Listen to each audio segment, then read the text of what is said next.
अस्सलामु अलैकुम वरहमतुल्लाहि वबरकातुह।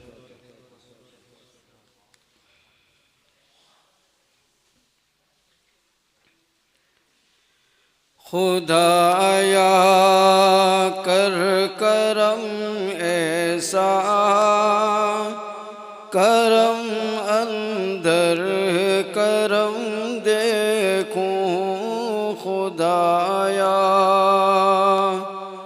कर करम ऐसा, करम अंदर करम देखूं।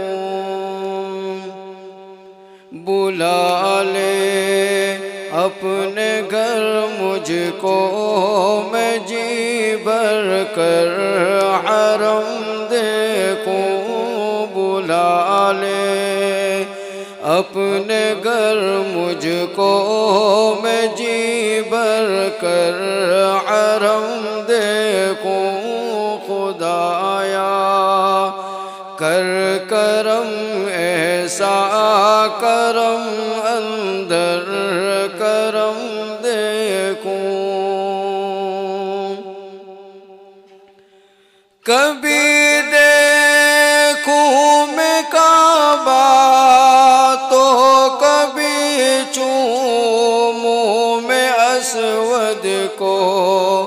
कभी देखूं मैं काबा तो कभी चूमूं मैं असवद को। मैं चूमूं इस कदर असवद के अपनी चश्मनम देखूं। मैं चूमूं इस कदर असवद के अपनी चश्मनम देखूं। खुदाया कर करम ऐसा, करम अंदर करम देखूं। बुला ले अपने घर मुझको, मैं जी भर कर हरम देखूं। मेरे दिल की ये हसरत है, मेरे दिल की तमन्ना है।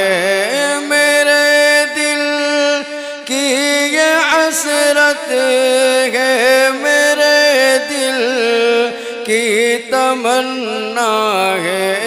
जो रोज़े हश्र में देखूं तो बस शाहे उमम देखूं। जो रोज़े हश्र में देखूं तो बस शाहे उमम देखूं।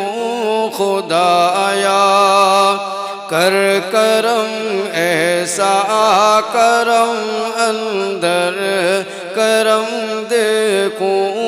बुला ले अपने घर मुझको, मैं जी भर कर हरम देखूं।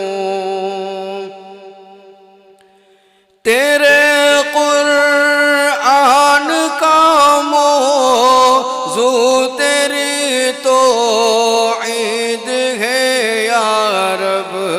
तेरे कुरआन का मौज़ू तेरी तो ईद है या रब।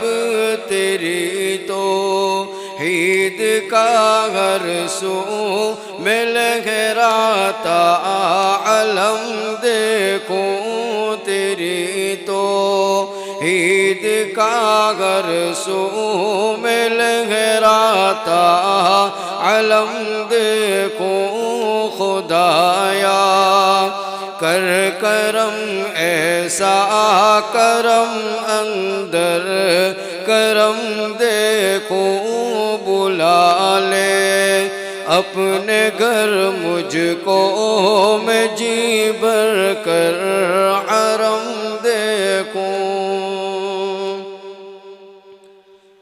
मैं खोलूं रब का कुरआन जब जब सुनूं आका का फरमा जब मैं खोलूं रब का कुरान जब सुनूं आका का फरमा जब तो आका को कमर देखूं सहाबा को नजम देखूं तो आका को कमर देखूं सहाबा को नजम देखूं खुदाया कर करम ऐसा करम अंदर करम देखूं बुला ले अपने घर मुझको मैं जी भर कर हरम देखूं दिले जमशेद की हसरत खुदाया पूरी कर दे तू दिले जमशेद की हसरत खुदाया पूरी कर दे तू रहूं जब तक ज़माने में तो बस तेरा हरम देखूं रहूं जब तक ज़माने में तो बस तेरा हरम देखूं खुदाया कर करम ऐसा करम अंदर करम देखूं बुला ले अपने घर मुझको मैं जी भर कर हरम देखूं खुदाया कर करम ऐसा करम अंदर करम देखूं। अस्सलामु अलैकुम।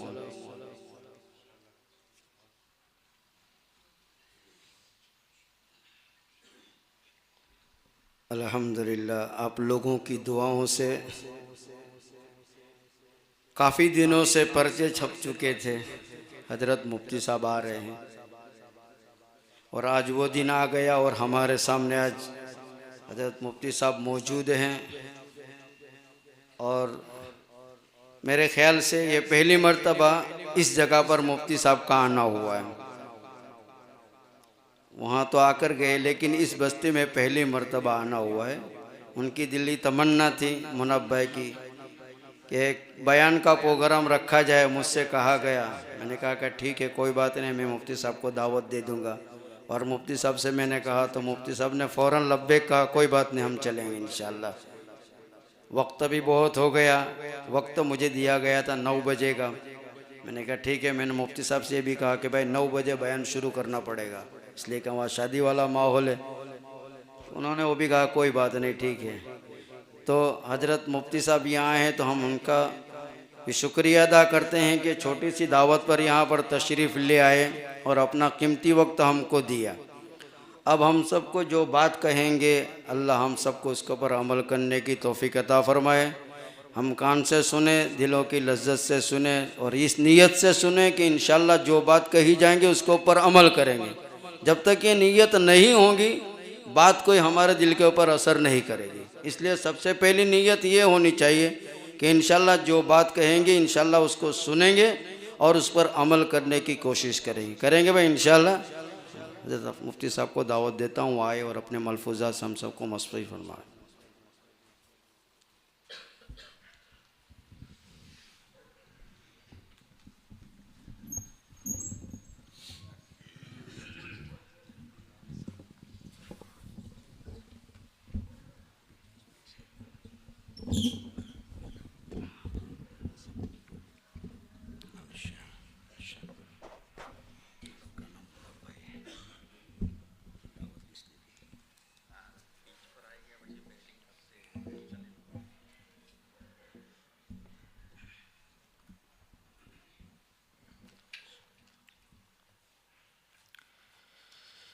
बिस्मिल्लाहिर्रहमानिर्रहीम अल्हम्दुलिल्लाहि रब्बिल आलमीन अर्रहमानिर्रहीम मालिकी यौमिद्दीन वस्सलातु वस्सलामु अला सय्यिदिल अंबिया'i वल मुरसलीन व अला आलिहि व अस्हाबिहि अस्सादिकीन अल मुअल्लिमीन अल मुबल्लिगीन वमन तबिअहुम बिइहसान इला यौमिद्दीन अम्मा बअद फ़अऊज़ु बिल्लाहि मिनश शैतानिर रजीम बिस्मिल्लाहिर रहमानिर रहीम वकअय्यिम मिन नबिय्यिन क़ातल मअहु रिब्बिय्यून कसीर फमा वहनु लिमा असाबहुम फ़ी सबीलिल्लाह वमा ज़अफ़ू वमा इस्तकानू वल्लाहु युहिब्बुस साबिरीन वमा कान क़ौलहुम इल्ला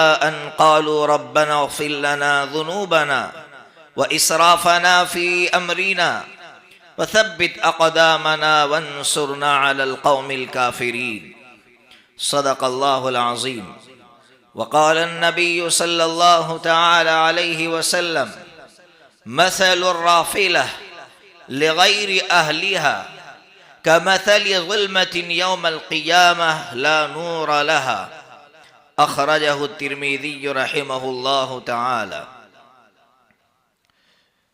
वाजिबुल एहतराम मुअज़्ज़ज़ उलमाए किराम और मेरे मुअज़्ज़ज़ दीनी भाइयों, सबसे पहले मैं, चूँकि कारी साहब नात पढ़ रहे थे, तो नात में कारी साहब बार बार जिसने नात लिखी है, जिसने ये अशार लिखे हैं, उसने ये दुआ मांगी है कि अल्लाह मैं तेरा हरम बार बार देखूं।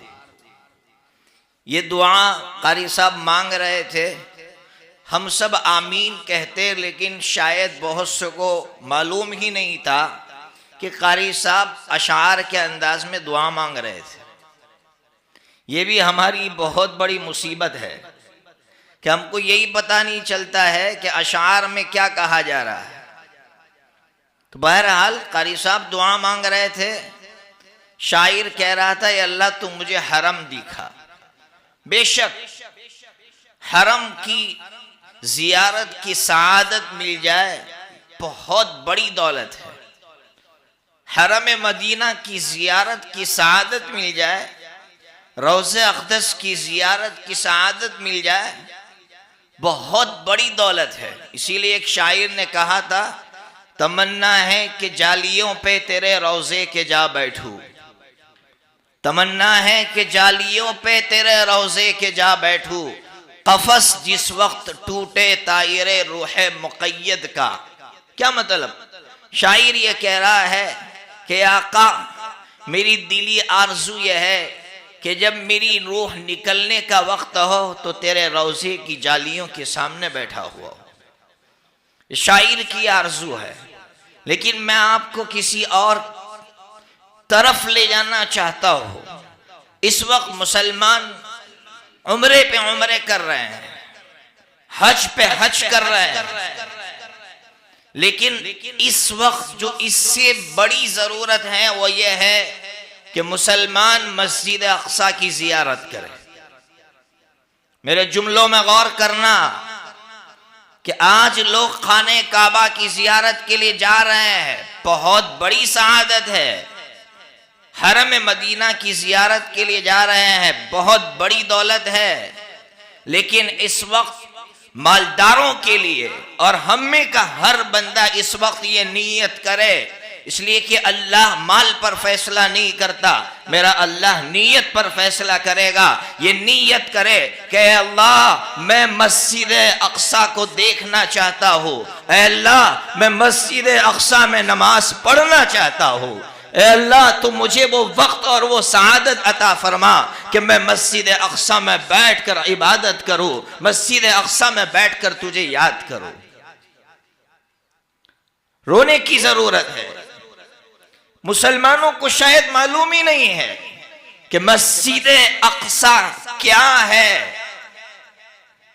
मुसलमानों को खाने काबा की फजीलत मालूम है, मस्जिद नबवी की फजीलत मालूम है, लेकिन मुसलमानों को मस्जिद अक्सा की फजीलत मालूम नहीं है। इसलिए कभी हाथ उठाकर अल्लाह से ये दुआ नहीं मांगते कि अल्लाह तुम मुझे मस्जिद अक्सा की जियारत की तौफीक नसीब फरमा। मुस्लिम शरीफ के अंदर हजरत अबू ज़र रज़ी अल्लाह तआला अन्हु की रिवायत है। हजरत अबू ज़र रज़ी अल्लाह तआला अन्हु फरमाते हैं, मैंने नबी पाक सल्लल्लाहु तआला अलैहि वसल्लम से सवाल किया, आका सबसे पहली मस्जिद इस सरजमीन पर कौन सी बनाई गई? तो आका सल्लल्लाहु तआला अलैहि वसल्लम ने फरमाया, मस्जिद हराम, जिसको हम खाने काबा कहते हैं। फिर हजरत अबू ज़र रज़ियल्लाहु तआला अन्हु ने फरमाया, सुम्मा बाद, उसके बाद कौन सी मस्जिद? तो नबी पाक सल्लल्लाहु तआला अलैहि वसल्लम ने फरमाया, मस्जिद अक़सा। फिर हजरत अबू ज़र रज़ियल्लाहु तआला अन्हु ने सवाल किया, आका दोनों के दरमियान में कितना फासला है? दोनों मस्जिदें बनी, दोनों मस्जिदों के दरमियान में फासला कितना है? तो आका सल्लल्लाहु तआला अलैहि वसल्लम ने फरमाया 40 साल का फासला है। सिर्फ 40 साल का फासला है। मस्जिद हराम और मस्जिद अक़सा की तामीर के दरमियान में सिर्फ 40 साल का फासला है। हजरत मैमूना बिन्ते साद रज़ियल्लाहु तआला अन्हा की रिवायत है, मुस्नद अहमद के अंदर ये रिवायत मौजूद है कि नबी पाक सल्लल्लाहु तआला अलैहि वसल्लम से हजरत मैमूना ने पूछा, ऐ अल्लाह के रसूल, ये जो मुल्क शाम है, ये जो बैतुल मुक़द्दस है, मुसलमानों इसको समझो, बैतुल मुक़द्दस एक बहुत बड़ा शहर है, ये कोई छोटी सी जगह नहीं है। अल कुद्स, बैतुल मुक़द्दस जिसको हम कहते हैं, अल कुद्स 36 एकड़ पर मुश्तमिल जमीन पर ये एक शहर आबाद है। तो नबी पाक सल्लल्लाहु तआला अलैहि वसल्लम से सवाल किया, ऐ अल्लाह के रसूल, ये बैतुल मुक़द्दस की फजीलत क्या है? आका सल्लल्लाहु तआला अलैहि वसल्लम ने अजीब जुमला इरशाद फरमाया कि अल्लाह ताला जब मैदान महशर कायम होगा, सारे लोगों को जमा भी वहां फरमाएंगे और वहां से अल्लाह रब्बुल इज्जत हिसाब किताब शुरू करेंगे। कोई मामूली सरजमीन है? अब्दुल्लाह इब्न उमर रज़ियल्लाहु तआला अन्हुमा की रिवायत इब्न माजा के अंदर मौजूद है कि नबी पाक सल्लल्लाहु तआला अलैहि वसल्लम ने फरमाया कि हजरत सुलेमान अलैहिस्सलातु वस्सलाम ने मस्जिद अक़सा की तामीर करने के बाद 3 दुआएं मांगी। उनमें से तीसरे नंबर की दुआ ये थी कि ऐ अल्लाह, जो इस मस्जिद में आकर नमाज पढ़कर निकले तो अल्लाह इसको इस तरह वापस लौटाना जिस तरह वो माँ के पेट से निकलता है। इतनी बड़ी फजीलत, लेकिन कभी हमारे दिलों के अंदर आरज़ू पैदा नहीं हुई। इसलिए हजरत मुफ्ती खालिद सैफुल्लाह रहमानी दामत बरकातुहुम करीबी जमाने में मस्जिद अक़सा जाकर आए। उन्होंने एक जुमला कहा, मैं जो आप तक पहुंचाना चाहता हूं और आप हर मुसलमान तक पहुंचाइए, ये मेरी और आपकी जिम्मेदारी है। मुफ्ती साहब ने तो किताब लिख दी आने के बाद, बैतुल मुक़द्दस का सफरनामा। हजरत ने तो ये किताब लिखी, आने के बाद हजरत ने अपनी रिपोर्ट पेश की और ये कहा कि इस वक्त यहूदी ये चाहते हैं कि मुसलमान कम अज कम मस्जिद अक़सा की जियारत करें, कम अज कम मुसलमान आए। इसलिए जो भी मुसलमान वहां जाता है जियारत के लिए, ये लोग बहुत टॉर्चर करते हैं। 15-15 घंटे तक इमिग्रेशन ऑफिस में बिठाए रखते हैं, परेशान करते हैं। उनका मकसद यह है कि मुसलमान मस्जिद अक़सा की जियारत के लिए ना आए, ताकि वो दुनिया को ये बता सके कि मुसलमानों का रिश्ता सिर्फ मस्जिद हराम से है, मुसलमानों का रिश्ता सिर्फ मस्जिद नबवी से है, मुसलमानों का रिश्ता मस्जिद अक़सा से नहीं है। तो अब मेरी और आपकी और हर मुसलमान की जिम्मेदारी है कि आज से अल्लाह से ये दुआ मांगे कि अल्लाह, अगर यहूदी ये चाहते हैं कि मुसलमानों का रिश्ता मस्जिद अक़सा से न रहे, तो अल्लाह मैं चाहता हूं कि मेरा रिश्ता सबसे ज्यादा कवी अगर किसी मस्जिद से हो तो मस्जिद अक़सा से हो, ताकि ये यहूदी दुनिया से ये ना कह सके कि मुसलमानों का मस्जिद अक़सा से कोई रिश्ता नहीं। इसलिए मेरे मुसलमान भाइयों, अपने पैसे शादियों में वेस्ट करने के बजाय अपने पैसे इधर उधर इधर उधर के सफर में दोस्तों के साथ खर्च करने के बजाय जमा करो और जमा करके इस नीयत से आगे बढ़ो कि मैं किसी न किसी दिन दोस्तों के साथ मस्जिद अक्सा जाऊंगा और वहां जाकर जो ईमान का मरकज है, बुखारी शरीफ के अंदर किताबुर रुइया उसके तहत एक हदीस बाब है, बाब के अंदर हदीस नहीं लाया है, लेकिन मुस्नद अहमद के अंदर यह रिवायत मौजूद है कि मेरे आका सल्लल्लाहु ताला अलैहि वसल्लम आराम फरमा रहे हैं। आका के तकिए के नीचे से एक लकड़ी निकली और जाकर मुल्क शाम के अंदर खड़ी हो गई। आका सल्लल्लाहु ताला अलैहि वसल्लम ने यह फरमाया, इस ख्वाब की ताबीर यह है कि क़यामत से पहले अगर ईमान किसी बाशिंदों का होगा तो वो शाम के बाशिंदों का होगा। दुनिया उनको मिटाने पर तुली होगी, लेकिन उनका ईमान इतना कवी होगा कि पूरी दुनिया मिलकर उनको मिटाना चाहेगी, लेकिन वो मिटा नहीं पाएगी। तो अगर ईमान चाहिए तो ईमान के मरकज पर जाना पड़ेगा और ईमान के मरकज से वहां पावर लेकर आना पड़ेगा। तो इस वक्त की सबसे बड़ी जरूरत है, इसलिए मुसलमानों से मैं कह रहा हूं, हजरत मुफ्ती खालिद सैफुल्लाह रहमानी ने बड़ी अजीब बात आगे लिखी। अगर आप अकेले मस्जिद अक्सा की जियारत के लिए जाना चाहेंगे तो नहीं जा सकेंगे, आप एक टूर की शक्ल में जा सकेंगे। और हजरत मुफ्ती साहब ने तो हैदराबाद के एक टूर का नाम तक लिखा है, एडवेंचर टूर का नाम है। मुफ्ती साहब फरमाते हैं इस टूर का कांटेक्ट करो और इस टूर में आप जोड़ी की शक्ल में और जमात की शक्ल में मस्जिद अक्सा में पहुंचो, ताकि हम अपना रिश्ता मस्जिद अक्सा से कवी तर कर सके। करेंगे? हिम्मत कर लो, नीयत कर लो, नीयत पे अल्लाह फैसले करेगा। कसम खुदाए पाक की, कितनी बड़ी सआदत होगी जब हम वहां पहुंचकर 2 रकात नमाज पढ़ेंगे। इब्ने माजा में रिवायत है, हजरत मैमूना रज़ी अल्लाह तआला अन्हा ने कहा, ऐ अल्लाह के रसूल, ये सहाबा, ये मर्द हजरात मस्जिद अक्सा जाते हैं और जाकर 2 रकात नमाज पढ़ते हैं, हम औरत जात हम तो वहां नहीं जा सकते हैं, तो हमारे लिए क्या हुक्म है? आका ने फरमाया, ऐ मैमूना, अगर तुम मस्जिद अक्सा में जाकर 2 रकात नमाज नहीं पढ़ सकती हो तो मस्जिद अक्सा में जो चराग जलता है, उस जमाने में चराग जलते थे, तो उस चराग के अंदर जो तेल डाला जाता है वो तेल तुम भेज देना, तो अल्लाह तबारक व तआला 2 रकात नमाज पढ़ने वालों की फहरिस्त में तुम्हें भी लिख देगा। मैं मुसलमानों से कहता हूं, मुसलमानों, हम तो चराग भी नहीं भेज पा रहे हैं। मुसलमान इतने बेहिस हो गए हैं कि मुसलमान 2 आंसू भी नहीं भेज पा रहे हैं।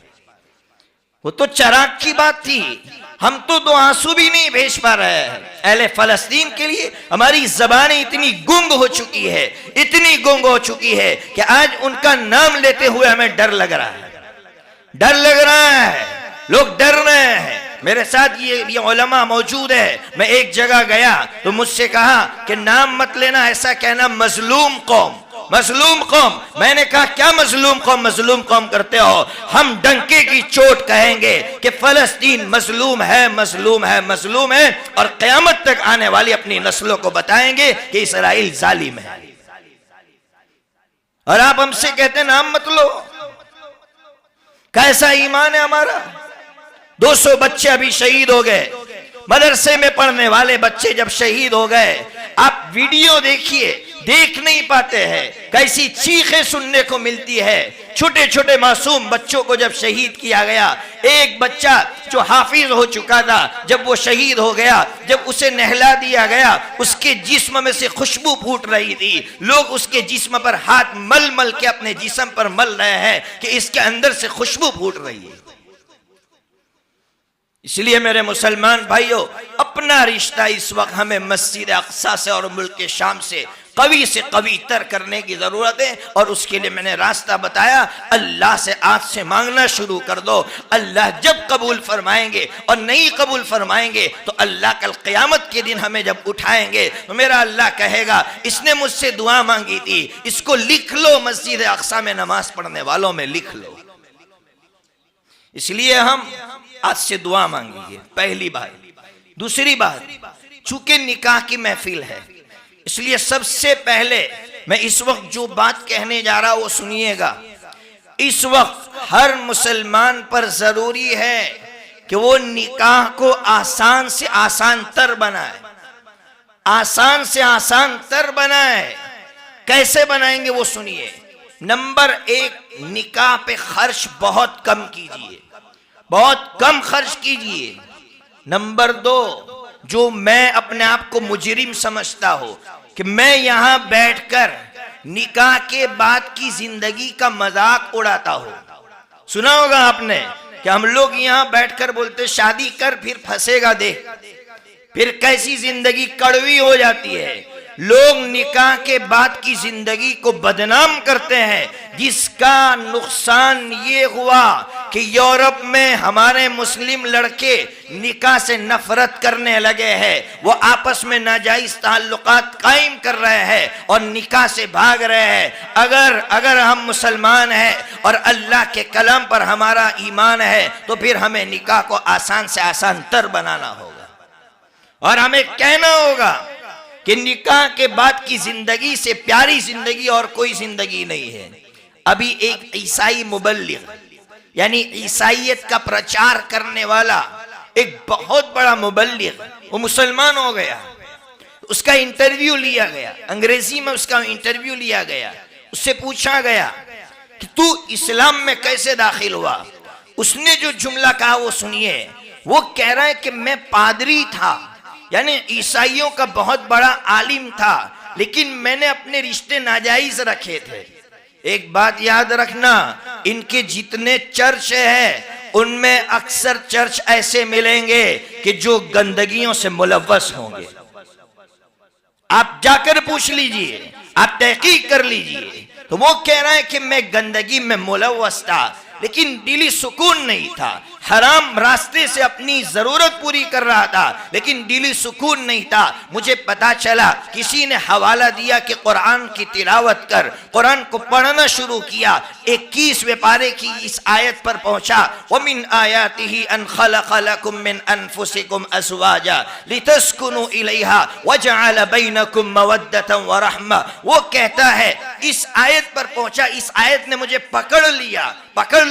आयत ये कह रही है कि मेरी कुदरत देखो कि दो अजनबी, औरत अजनबिया, मर्द अजनबी, लेकिन जैसे ही निकाह के बंधन में बंध जाते हैं, अल्लाह फरमाते हैं दोनों के दिलों में ऐसा सुकून डाल देता हो और दोनों में ऐसी मोहब्बत डाल देता हो कि दुनिया का माल, दुनिया की कोई ताकत ऐसी मोहब्बत पैदा नहीं कर सकती। सिर्फ अल्लाह की कुदरत है।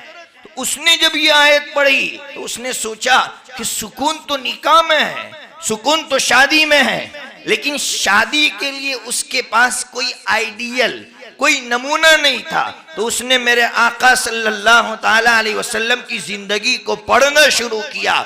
वो कह रहा है कि मैं हैरान हूं कि लोग नबी पाक सल्लल्लाहु अलैहि वसल्लम पर एतराज ये करते हैं कि एक वक्त में 9 शादियां की, लेकिन मैं हैरान था कि एक वक्त में 9 शादियां करने के बाद भी इतने खुश और बीवियां भी इतनी खुश। इसने मुझे मजबूर किया इस्लाम लाने पर और मैं इस्लाम में दाखिल हो गया।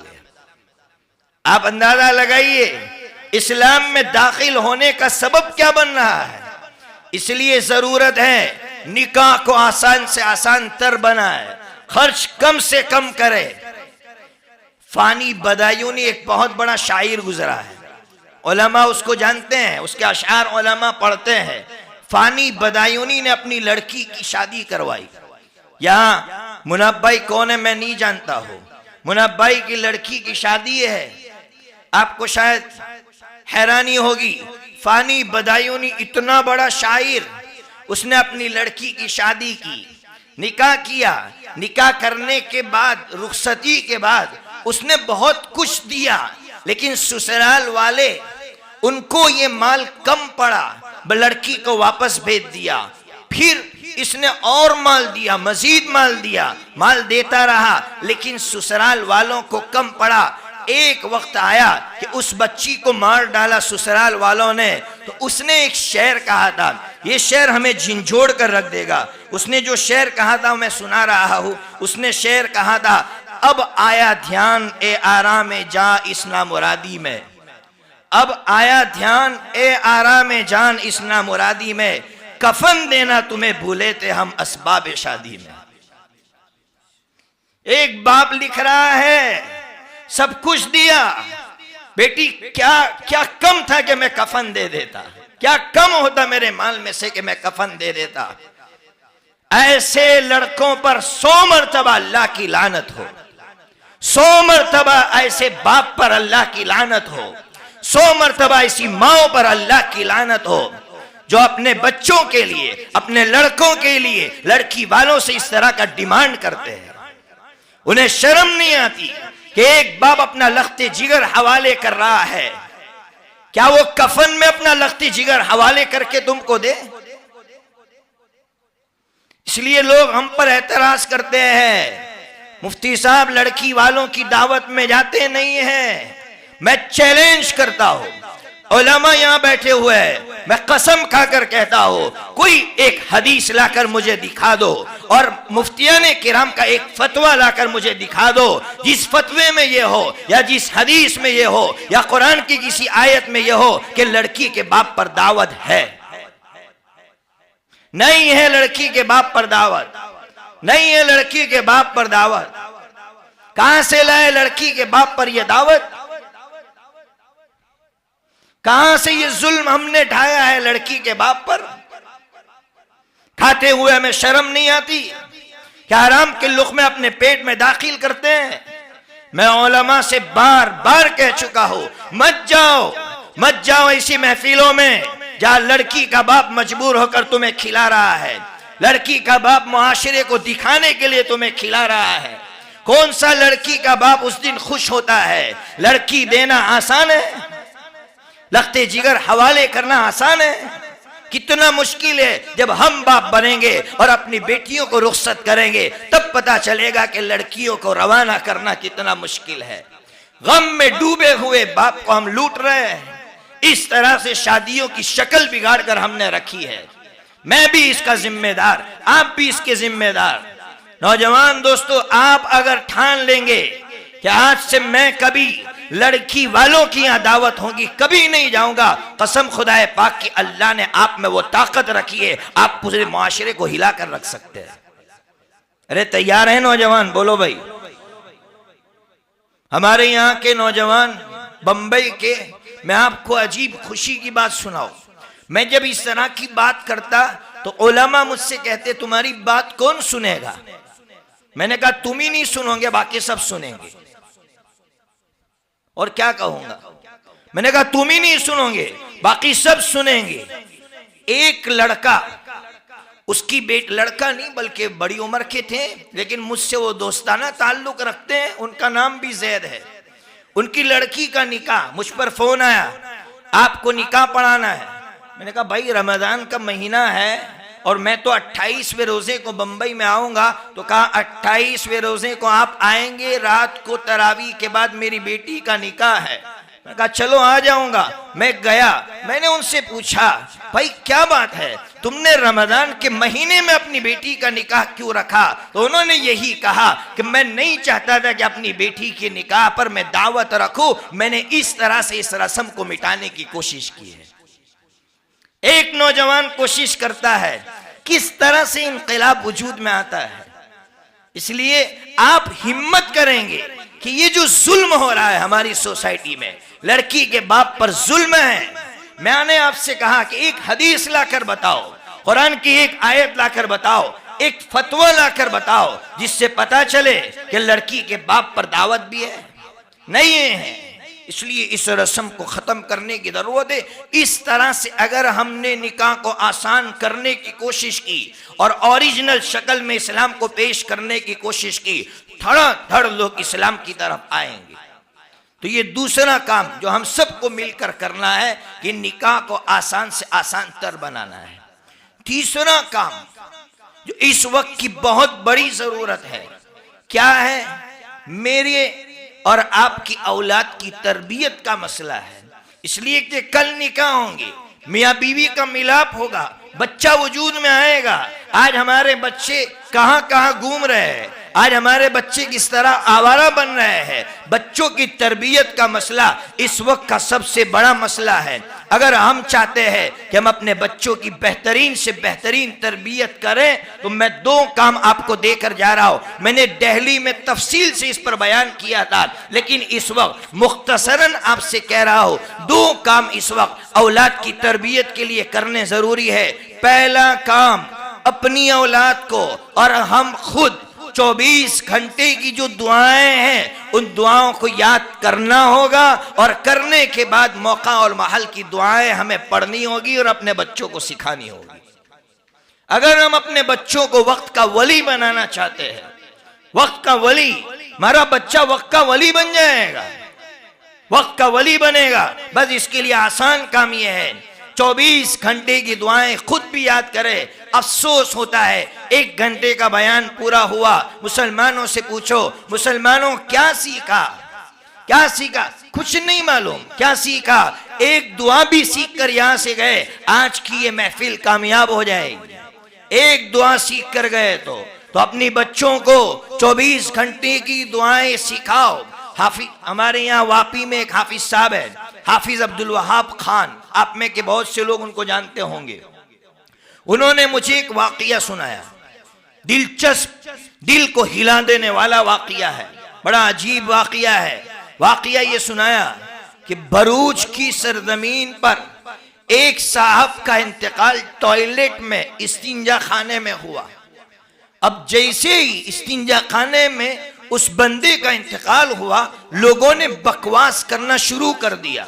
इसलिए कि हमारी सोसाइटी की एक बीमारी, एक बुराई ये है कि हम लोग किसी के बारे में कुछ भी बोल देते हैं, हम अपनी जबानों को रोकते नहीं है। बोलना शुरू किया, यार बड़ी नमाजें पढ़ता था लेकिन मौत तो इस्तिंजा खाने में आई, कलमा भी नसीब नहीं हुआ होगा। इस तरह की बातें फैलाई फैलाई फैलाई। अब वो जो बंदा मर चुका था, इस दुनिया से चला गया था, वो अपने किसी मुताल्लिक की जो बड़ा नेक था उसके ख्वाब में आता है, बड़ी नेमतों में है, बड़ी नेमतों में है। अब ये पूछ रहा है, भाई यार तेरा तो इंतकाल टॉयलेट में हुआ था, फिर तू इतनी बड़ी बड़ी नेमतों में कैसे है? अल्लाह अकबर। उस भाई ने ये कहा कि मेरी आदत थी, मैं जब भी टॉयलेट में जाता तो टॉयलेट की दुआ पढ़ कर जाता था। उस दिन भी मैंने टॉयलेट में जाने की दुआ पढ़ी थी। मेरा इंतकाल कलमे पर हुआ है। कौन कहता है कि मेरा इंतकाल कलमे पर नहीं हुआ है? एक दुआ की ताकत, एक दुआ की ताकत। इसलिए मुसलमानों, अपने बच्चों को सिखाओ कि बच्चे घर से निकलते हैं ये दुआ पढ़ते हैं, घर में दाखिल होते हैं तो ये दुआ पढ़ते हैं। अपने बच्चों को दुआएं सिखाने की जरूरत है। नंबर 2, जो तरबियत करना है वो मैं आपको बतला रहा हूं। नंबर 2, इस वक्त की जो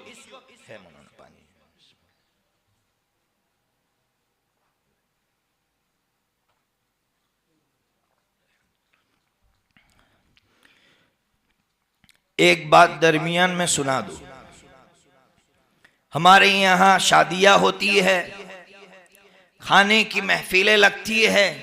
हम लोग जब खाने के लिए बैठते हैं टेक लगाकर खाते हैं, या पानी भी टेक लगाकर पीते हैं, या आइसक्रीम टेक लगाकर खाते हैं। कुछ चीजें हम लोग टेक लगाकर खाते हैं।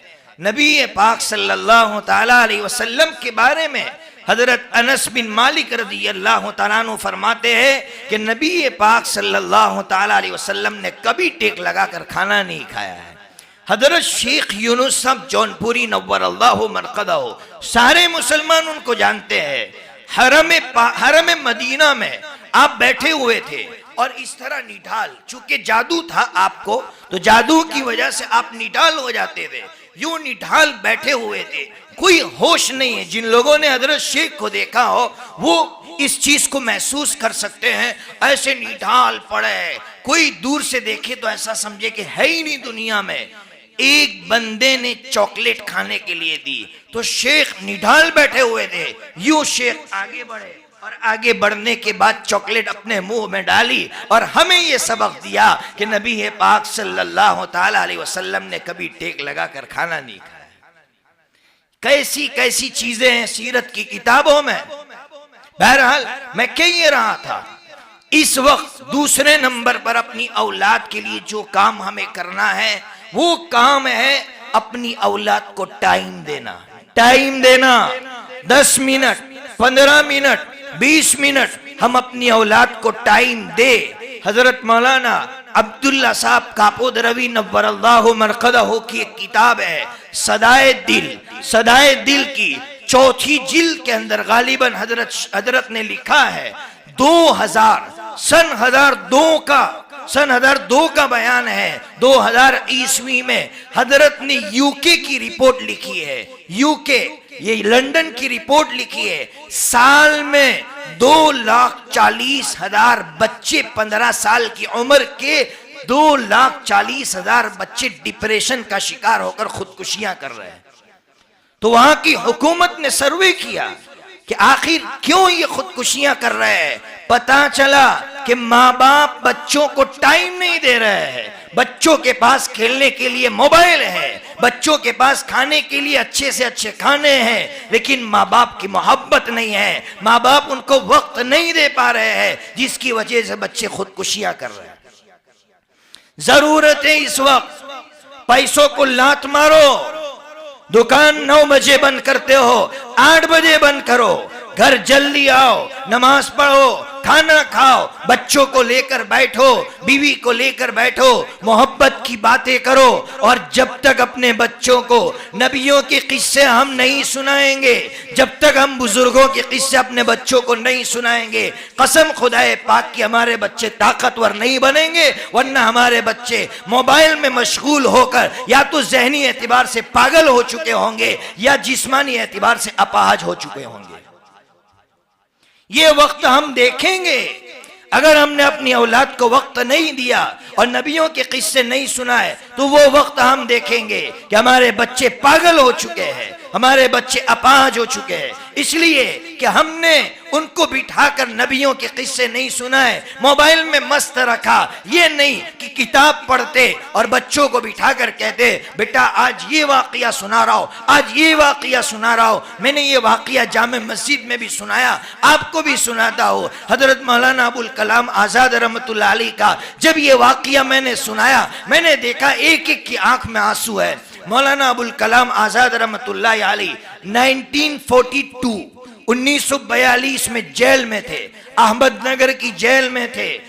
भारत छोड़ो आंदोलन में जब जेल में गए तो बीवी बीमार हो गई। और याद रखना मौलाना अबुल कलाम आजाद के कोई औलाद नहीं थी, आगे पीछे कोई नहीं था। एक बूढ़ी बीवी बीमार हुई, खत लिखती है हजरत मौलाना को, ऐ मौलाना, ए मेरे हस्बैंड, ए मेरे शौहर, मालूम नहीं किन अलकाब से पुकारा होगा, मैं बीमार हूँ, मैं तुम्हारे इंतजार में बैठी हूँ, तुम जल्दी वापस आ जाओ। मौलाना ने जो जवाबी खत लिखा है आज भी मौजूद है मौलाना की समाने के अंदर। मौलाना ने खत में लिखा, ए जाने मन, ए मेरी बीवी, अगर यहाँ से रिहा हुआ तो मेरी और आपकी मुलाकात होगी, और अगर रिहा ना हो सका तो हौज़े कौसर पर हम दोनों की मुलाकात होगी। ये वाकयात अगर हम अपनी औलाद को सुनाएंगे तो हमारी औलाद भी कहेगी मैं अबुल कलाम आजाद जैसा बनना चाहता हूं। मदरसे के बच्चों से मैं पूछता हूं तुम कैसा बनना चाहते हो? कुछ भी नहीं, ऐसे ही बैठे हैं, कोई टारगेट ही नहीं है, कोई आइडियल ही नहीं है। नौजवानों पढ़ो यहूदियत को। इस वक्त यहूदी नौजवान किस तरह आगे बढ़ रहे हैं। हर ऑफिस में आपको यहूदी मिलेगा। मैं यहाँ आने से पहले मैंने कारी साहब से पूछा जो आपके बाबर खड़क के हैं कि आपके 5 गांव में डॉक्टर कितने हैं, आपके 5 गांव में लॉयर कितने हैं, आपके 5 गांव में प्रोफेसर कितने हैं। बताया गया यक्का दुक्का कोई डॉक्टर है, यक्का दुक्का कोई प्रोफेसर है, प्रोफेसर भी पता नहीं है या नहीं है, यक्का दुक्का कोई लॉयर है, लॉयर तो शायद है ही नहीं। मैं नौजवानों से कहना चाहता हूँ पढ़ो और इतना आगे बढ़ो कि आपका 5 गांव इतना आगे बढ़े और इतना तरक्की करे। अफसोस होता है कि लोग गांव को पीछे छोड़ना चाहते हैं। आप तरक्की करके आगे बढ़ सकते हैं और आपके 5 गांव को आगे ले जा सकते हैं। अगर आज यहूदी हर ऑफिस में बैठा हुआ आपको मिल रहा है, इसलिए मिल रहा है कि 1948 से लेकर अब तक उन्होंने मेहनत की अपनी औलाद पर, आज हमने 5 दिन भी अपनी औलाद पर मेहनत नहीं की है। इसलिए अपनी औलाद पर मेहनत करने की बड़ी जरूरत है। और आखिर में मेरी आवाज भी थक चुकी है, मैं आखिर में 1-2 बात कह के अपनी बात खत्म करूंगा। चूंकि शादी हो रही है और शादीशुदा लड़के भी यहां मौजूद है, इसलिए शादीशुदा लड़कों से भी कहूंगा और जो औरतें हमारी बातें सुन रही है उनसे भी कहूंगा कि इस वक्त जो निकाह टूट रहे हैं उसके असबाब क्या है, उसके कारण क्या है। उन कारणों में एक कारण यह है, और माँ बाप यानी सास और ससुर खुसर यहां बैठे हो वो भी सुने कि तलाक होने के असबाब में से एक सबब यह है कि लड़का जब थक कर घर पर आता है तो लड़की को बन सवर कर उसके इस्तिकबाल में रहना चाहिए।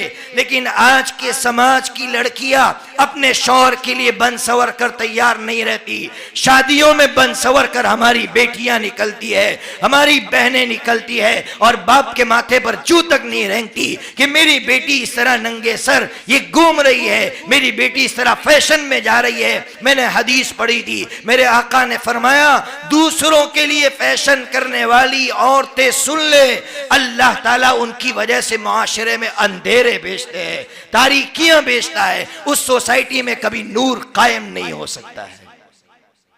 अगर हम इस सोसाइटी में 5 वक्त की नमाज पढ़ के ये समझ रहे हैं कि यहां नूर बरसेगा और मेरी बेटियां नंगे सर घूम रही है शादियों में, कोई पर्दे का एहतिमाम नहीं है और दूसरों के लिए बन सवर रही है, तो याद रखना हमारी 5 वक्त की नमाज इस माशरे को मुनव्वर नहीं कर सकती है। हर बाप की जिम्मेदारी है बाप अपनी बेटियों को समझाए। और बहनें सुन रही है, मेरी बहनों अपनी कदर को समझो। आज यूरोप की बेटियां इस्लाम की तरफ आ रही है और तुम यूरोप की तरफ जाना चाहती हो। आज यूरोप की बेटियां इस्लाम की तरफ आ रही है। हजरत पीर जुल्फकार साहब दामत बरकातुहूम ने एक वाकया लिखा है, आपने सुना होगा। 21 साल की एक बच्ची हजरत पीर साहब के बगल में बैठी है। पीर साहब ने कहा इंग्लिश में, ओ माय डॉटर। हजरत पीर फरमाते हैं उसने मुझे कोई जवाब नहीं दिया, हिचकियां बंद गई उसकी, वो रोने लगी। मैं हैरान, यार क्या हो गया, क्यों रो रही है? मैंने कोई गलत बात तो नहीं कह दी। पता चला कि वो इसलिए रो रही थी, मेरी बहनों सुनो अगर तुम मेरी बात सुन रही हो, वो इसलिए रो रही थी कि उसने हजरत पीर साहब से ये कहा, आप पहले बंदे हैं, 21 साल की उम्र में मुझे किसी ने बेटी कहकर नहीं पुकारा। आप पहले बंदे हैं कि आपने मुझे बेटी कहकर पुकारा है। मैं तरस रही थी कोई मुझे बेटी कहकर पुकारे।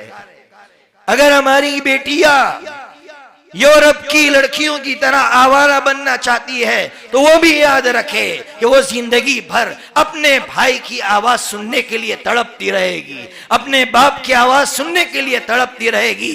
कोई बेटी कहने वाला बाप नहीं मिलेगा, कोई बहन कहने वाला भाई नहीं मिलेगा। इसलिए हम अपनी सोसाइटी को संभाले और इस तरह संभालेंगे, मैं खुद अपनी बेटी को संभालूं, कोई किसी की बेटी की फिक्र ना करे। सोसाइटी की सबसे बड़ी बीमारी यह है कि किसी की बेटी किसी के साथ भाग जाए तो हमारी ज़बानें बेलगाम हो जाती है, हम उसकी तरबियत पर उंगली करना शुरू कर देते हैं। कैसी तरबियत की अपनी बेटी की, किसी और के साथ भाग गई। याद रखना, किसी की तरबियत पर उंगली करोगे तुम्हारी तरबियत पर उंगलियां उठाई जाएगी, ये याद रखना। कानून है। मैंने अपने उस्ताद से ये जुमला सुना था। मेरे उस्ताद ने हजरत मौलाना हबीबुर रहमान साहब नदवी दामत बरकातुहूम ने मुझसे एक जुमला कहा था कि बेटा अपनी दुआ में हमेशा मांगा करो कि अल्लाह औलाद की बेरुखी और नाफरमानी से मेरी और पूरी उम्मत की हिफाजत फरमा। ये दुआ हमारे उस्ताद हर दुआ में मांगते हैं। मैंने कहा हजरत हमारी औलाद नाफरमान कैसे होती है? हजरत ने फरमाया अगर किसी की औलाद पर उंगली उठाओगे तुम्हारी औलाद नाफरमान हो जाएगी। जरूरत है हम खुद अपनी औलाद की तरबियत करें, किसी की तरबियत पर उंगली न उठाए। हजरत मौलाना इलियास साहब भटकल भटकल कर्नाटका में एक जगह है गालिबन, वहां के बहुत बड़े आलिम हैं। उन्होंने एक वाकया लिखा जो झिंझोड़ कर रख देता है। मौलाना ने लिखा कि पहले सफ में नमाज पढ़ने वाले एक बड़े मियाँ बीमार हो गए। मैं इयादत के लिए गया, मैंने कहा बड़े मियाँ आप बीमार हो गए। बड़े मियाँ मुझे देखकर बिलक बिलक कर रोने लगे। मैंने कहा क्या हुआ? कहा मेरे बच्चों ने मेरा साथ छोड़ दिया, पेशाब हो जाता है, कोई साफ करने वाला नहीं है। मैं मौलाना कहते मैं हैरान, यार इतना नेक बंदा, उसकी औलाद इतनी नेक, आखिर औलाद नाफरमान कैसे हो गई? मौलाना ने कहा सब्र करो सब्र करो। लेकिन बड़े मियाँ समझदार थे, कहा मौलाना मुझसे कोई गलती हुई है, मुझसे कोई गलती हुई है। मौलाना ने कहा जोर लगाओ अपने दिमाग पर। बड़े मियाँ ने जवाब दिया हाँ मुझे याद आया कि मैं जब नमाज के लिए निकलता था, जब मैं नमाज के लिए निकलता था, रास्ते में कुछ बच्चों को खेलता हुआ देखता था, तो मैं उन बच्चों से ये कहता था तुम्हारा बाप भी बेनमाजी, तुम भी बेनमाजी। अल्लाह ने मेरी इस बदकलामी की मुझे सजा दी है कि मेरी औलाद भी नाफरमान हो गई है। बहुत डरने की जरूरत है। किसी के बारे में जबान खोलने से पहले बहुत ज्यादा जरूरत है मैं अपने बारे में गौर करूं, मैं किसी के बारे में न कहूं। आज की सोसाइटी इसी बीमारी में मुब्तला है कि इसकी औलाद भाग गई, इसकी औलाद नाफरमान है, मेरी औलाद क्या कर रही है? मुझे अपनी औलाद की फिक्र की जरूरत है और उसके लिए दुआएं मांगने की जरूरत है। और आखिरी बात, औलाद की तरबियत के लिए सबसे बड़ी जरूरत है कि हराम का लुकमा उनके पेट, हलाल का लुकमा उनके पेट में दाखिल करें। हराम के लुकमों से अपनी औलाद को बचाए। आज हम लोग थोड़े से माल के लिए, मेरे भाइयों सोचो क्या माल जमा करके क्या करोगे? अल्लाह ऐसी बीमारी दे देगा कि एक दिन के अंदर सारा माल खर्च चुके होंगे लेकिन बीमारी नहीं जाएगी और हमारा ज़मीर मलामत करेगा, लोगों का माल लूटा लूटा, लेकिन मेरा रब जब छीनने पर आया, एक दिन में उसने छीन लिया, एक सेकंड में उसने छीन लिया और आज दिल पर बोझ मौजूद है कि मैंने फुला का खाया है, फुला का खाया है।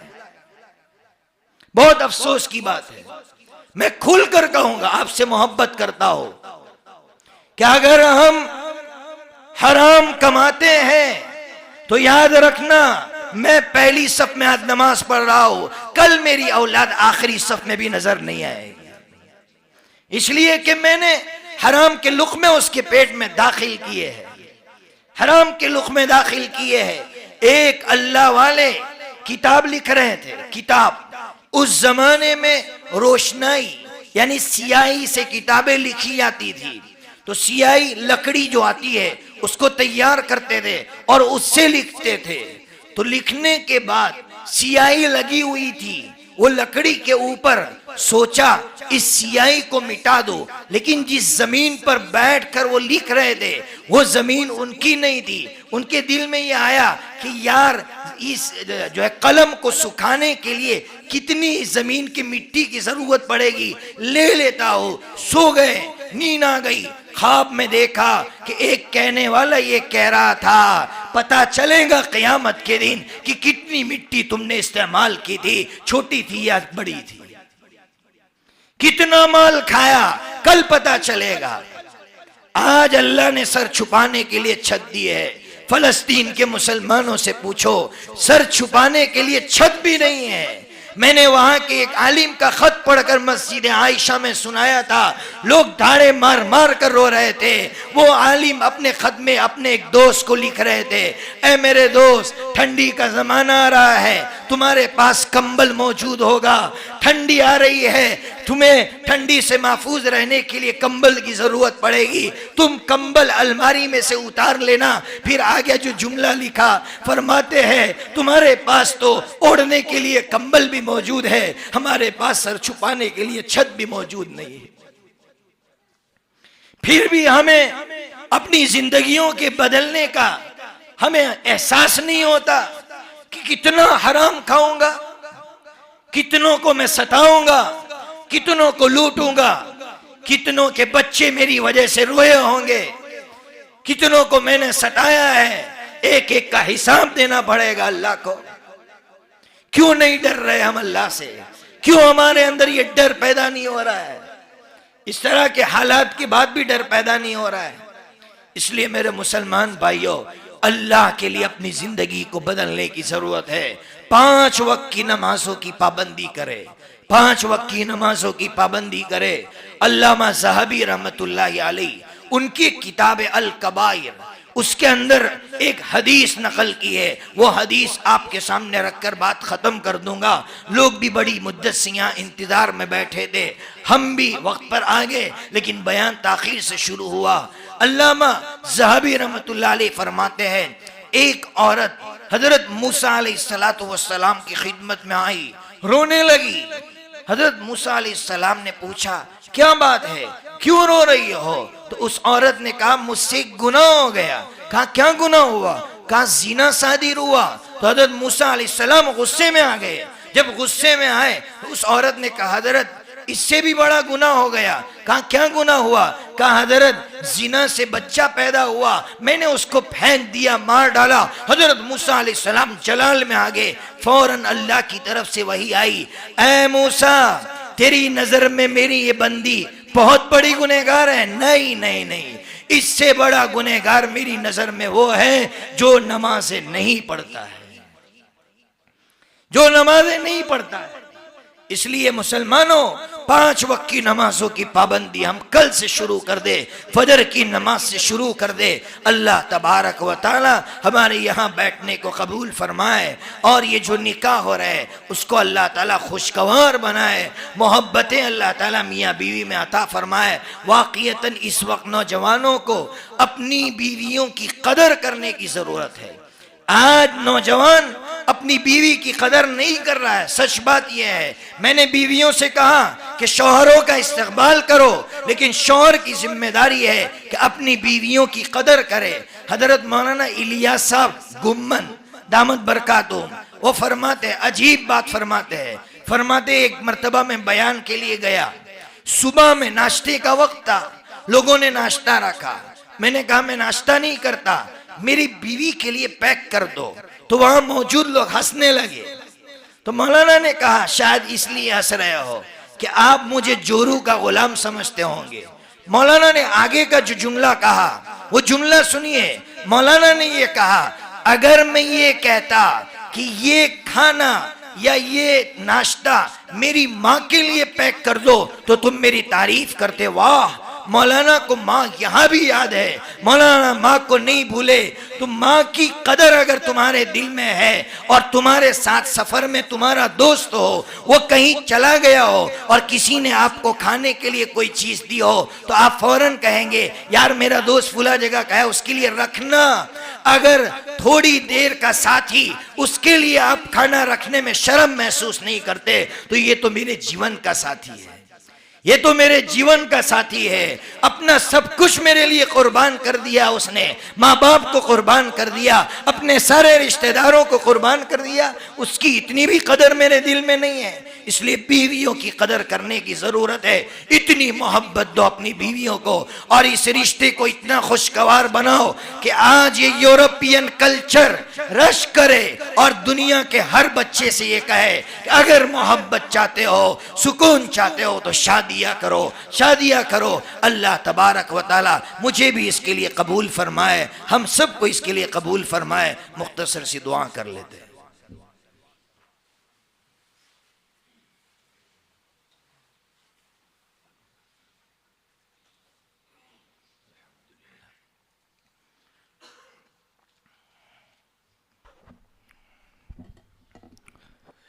बिस्मिल्लाहिर्रहमानिर्रहीम।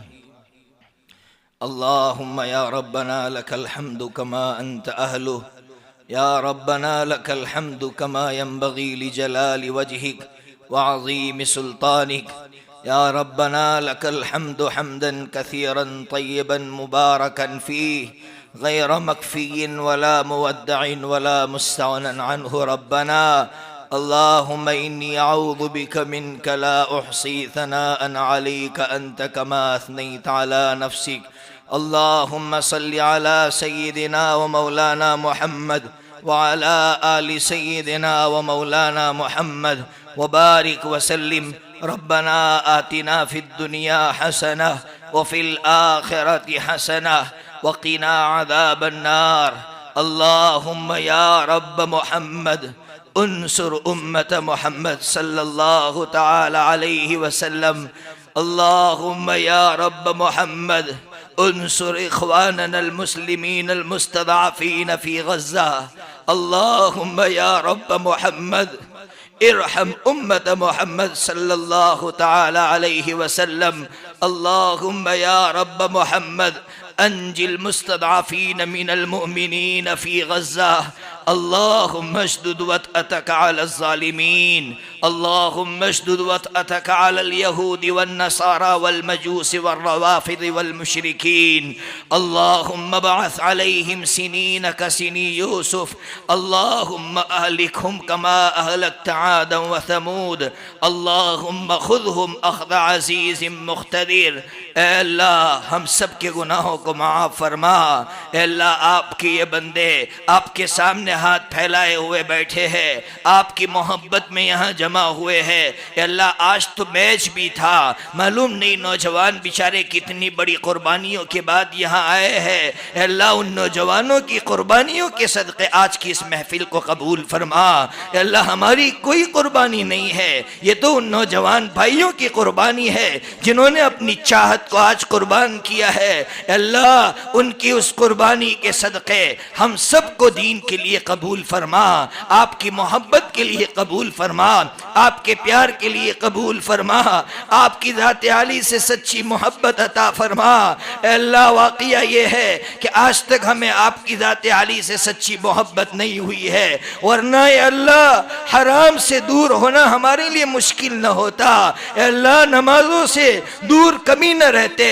अल्लाह हम नमाजों से दूर इसलिए है कि आपकी ज़ात आली से सच्ची मोहब्बत नहीं है। क्रिकेट देखने के लिए तो हमारे कदम फौरन उठते हैं, लेकिन ए अल्लाह तेरा नाम सुनने पर हमारे कदम मस्जिदों की तरफ नहीं उठते हैं। अल्लाह हम मुजरिम है, हम गुनाहगार है। अल्लाह आप चाहते तो ये अल्लाह हमें भी आजमाइश में मुब्तला कर देते, हमारी रातें भी अहले गज़्ज़ा की तरह गुजरती। अल्लाह जिस तरह वो बगैर बिजली के बगैर पानी के जिंदगी गुजार रहे हैं, उनके बच्चे माओ की छातियों से दूध खुश्क होने की वजह से बिलक रहे हैं। अल्लाह ऑक्सीजन न मिलने की वजह से बच्चे जाने दे रहे हैं। अल्लाह तू चाहता तो हमें भी आजमाइश में मुब्तला करता, लेकिन ये अल्लाह तेरा हम पर करम हुआ।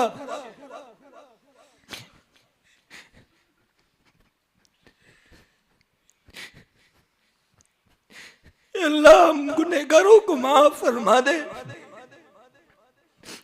हम बड़े मुजरिम हैं, बड़े गुनाहगार हैं। लेकिन ए अल्लाह हजरत अली जैसे सहाबी ने आपसे कहा था, इलाही अब्दुकल आसी अताका मुकिर्रम बिज़्ज़ुनूबि व क़द दआका। अल्लाहुम्मा इन तग़फिर फ़अन्त लिज़ाका अहलु, अल्लाहुम्मा इन ततरुद फमन यरहम सिवाका। हजरत अली ने कहा था, ए अल्लाह तेरे सिवा कोई माफ नहीं कर सकता है।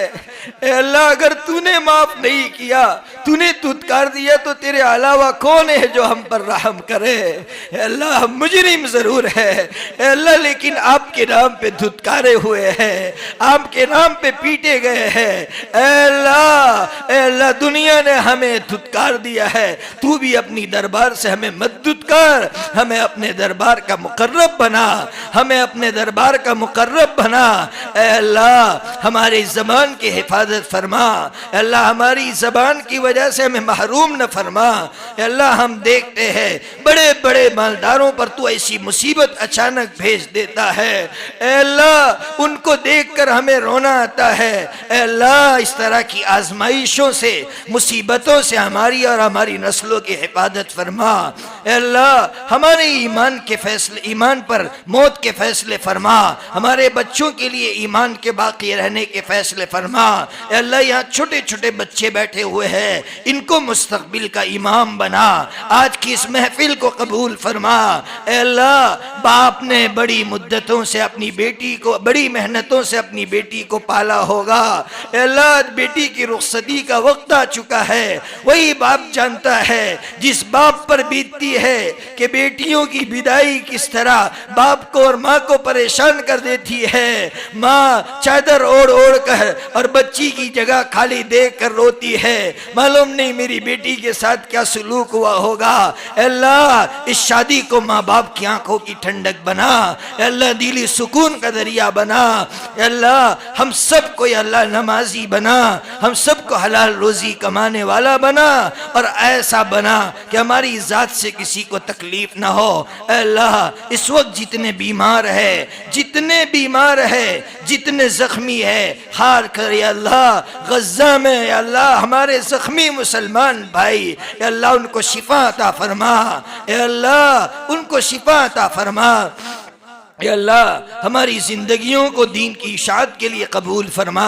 अल्लाहुम्मा या रब्बना तक़ब्बल मिन्ना इन्नका अंतस समीउल अलीम व तुब अलैना इन्नका अंतत तव्वाबुर रहीम। प्यारे अल्लाह जी हमारी दुआओं को अपने फजल से हजरत नबी पाक सल्लल्लाहु ताला अलैहि वसल्लम के ताइफ में गिरने वाले खून के सदक़े, हजरत ज़ैनब रज़ी अल्लाह तआला अन्हा ने हिजरत के मौके पर जो आपकी राह में खून बहाया था, उस खून के सदक़े, हजरत सुमैया रज़ी अल्लाह तआला अन्हा के खून के सदक़े, अहले गज़ा के शुहदा के खून के सदक़े हमारी दुआओं को कबूल फरमा।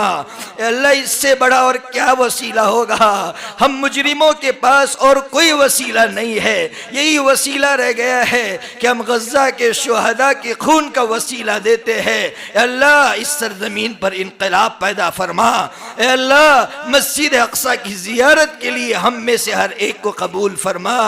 अल्लाह बहुत तमन्ना है कि हम आपके उस घर में जाकर 2 रकात नमाज पढ़े, हम अपनी जिंदगी का एक वक्त वहाँ बिताए। अल्लाह हमें कबूल फरमा। अल्लाहुम्मा या रब्बना तक़ब्बल मिन्ना इन्नका अंतस समीउल अलीम व तुब अलैना इन्नका अंतत तव्वाबुर रहीम। अल्लाहुम्मा या रब्बी सल्ली व सल्लिम दाइमन अबदा अला हबीबिका खैरिल खल्क़ि कुल्लिहिम बिरहमतिका या अरहमर राहिमीन। एक ऐलान सुन लो, औलाद की तरबियत के लिए मैंने उर्दू ज़बान में नबियों की किस्सों की एक किताब लिखी थी, लेकिन उर्दू पढ़ने वाले बहुत कम लोग हैं, इसलिए कम लाया हो। फिर मैंने सोचा कि हमारे नौजवान भाई कुरान को किस तरह से समझे, किस तरह उनको पता चले कि कुरान में क्या है। इतनी छोटी सी किताब जो आपके जेब में रह सके, गुजराती ज़बान में, हिंदी ज़बान में मैंने लिखी है, उसकी कीमत सिर्फ 20 रुपया रखी है। याद रखिए अल्लाह के कलाम की कोई कीमत नहीं होती है। नबी पाक सल्लल्लाहु ताला अलैहि वसल्लम पर एक आयत उतरती थी तो मेरे आका पसीने में शराबोर हो जाते थे। थोड़ी सी इस चीज़ को अपने सामने रखकर इस किताब को ले जाए, पढ़ें और पढ़कर अपने नॉन मुस्लिम भाइयों को बताए, दोस्तों को बताए कि अल्लाह ने अपने कलाम के अंदर ये लिखा है, ये आपके सामने है। वो हमजा लेकर खड़ा है, हर बंदा यहाँ से लेकर जाए। अल्लाह तबारक व तआला इसके लिए हम सबको कबूल फरमाए और दुआ फरमाए अल्लाह ताला यहाँ आने को अपनी रज़ा का सबब बनाए। मुबारक हो शगे हर दो सरा तशरीफ ले आए, मुबारक हो मोहम्मद मुस्तफ़ा तशरीफ ले आए। मौलाया सल्ली व सल्लिम दाइमन अबदन अला हबीबिका खैरिल खल्क़ि